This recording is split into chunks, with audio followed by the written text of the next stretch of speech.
అసలు ఇన్నియాల జరుగుతున్నటువంటి రాజకీయ పరిణామాలు ఏంది, ముఖ్యమంత్రి స్థాయిలో ఉన్నటువంటి ఒక వ్యక్తి మాట్లాడుతున్నటువంటి పదజాలం ఏంది, అలాంటి పదజాలను కూడా సపోర్ట్ చేస్తూ కుహనా మేధావులంటూ మాట్లాడుతున్నటువంటి ఒక సిగ్గుమాలిన దిక్కుతోచినటువంటి పరిస్థితిలో ఈరోజు తెలంగాణ రాష్ట్రంలో ఉన్నటువంటి మేధావులు ఉన్నారంటే కూడా నిజంగా ఒక దిగజారుడు రాజకీయాలు కనిపిస్తున్నటువంటి పరిస్థితి ఉన్నది.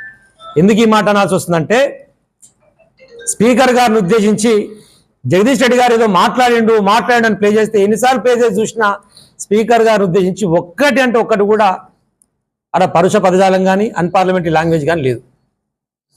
అయినా దాన్ని ఏదో సాకుగా చూపించి దళిత స్పీకర్ అంటారా, దళిత స్పీకర్ అట్టంటారా, అరే నాయన స్పీకర్ అంటోడు స్పీకర్ అంతే, దానికి దళితుడు రెడ్డి వెల్మా కమ్మ కాపుకి అని ఉండవు.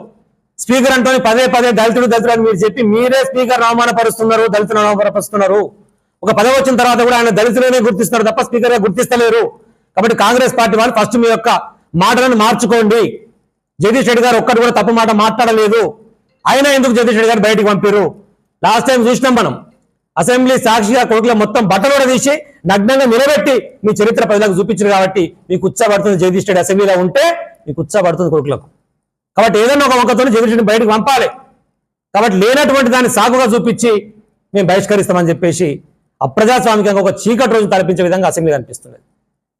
ఏమైనా జగదీష్ రెడ్డి గారిని బయటకు పంపుతావు, అదే అసెంబ్లీ సాక్షిగా ముఖ్యమంత్రి హోదా ఉన్నటువంటి వాడు మాట్లాడుతున్న మాట మహిళా జర్నలిస్ట్ అయినా సరే, ఏ జర్నలిస్ట్ అయినా సరే, యూట్యూబ్ వాళ్ళు సోషల్ మీడియా వాళ్ళు ఇష్టం వచ్చినట్టు మాట్లాడుతున్నారు.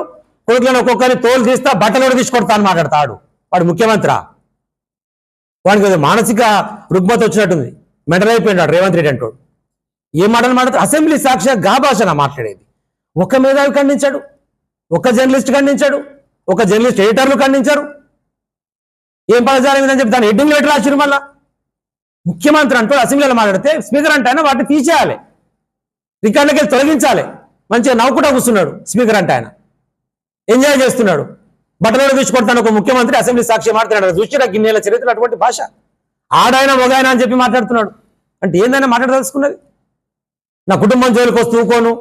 మరి ఇంతమందికి నువ్వు మాట్లాడినప్పుడు అంతమంది లేదు కుటుంబాలు కాదా? బిడ్డల గురించి, భార్యల గురించి, కొడుకుల గురించి చిట్టినాడు అని పేరు పెట్టి వాడు పందులు ఎక్కుండు, వీడు గుర్రాలు ఎక్కుండు అని చెప్పి ఇష్టం వచ్చినట్టు మాట్లాడినప్పుడు ఇక నీ పిల్లలు అనేసరికి నీకు బాధ అవుతున్నదా? మరి అప్పుడు ఉన్నటువంటి పరిస్థితి ఏంది?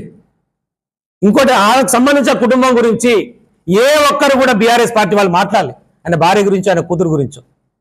ఎవరైతే ఆయన పుణ్యాన ఇబ్బంది పడ్డారు, అది హైడ్రా పుణ్యమో, మూసి ప్రక్షాళన పుణ్యమో, రకరకాల పేర్లతో ఎవరైతే ఇబ్బంది పెట్టావో నువ్వు, ప్రజలు మాట్లాడినటువంటి భాష ఎవరికి సంబంధం లేదు.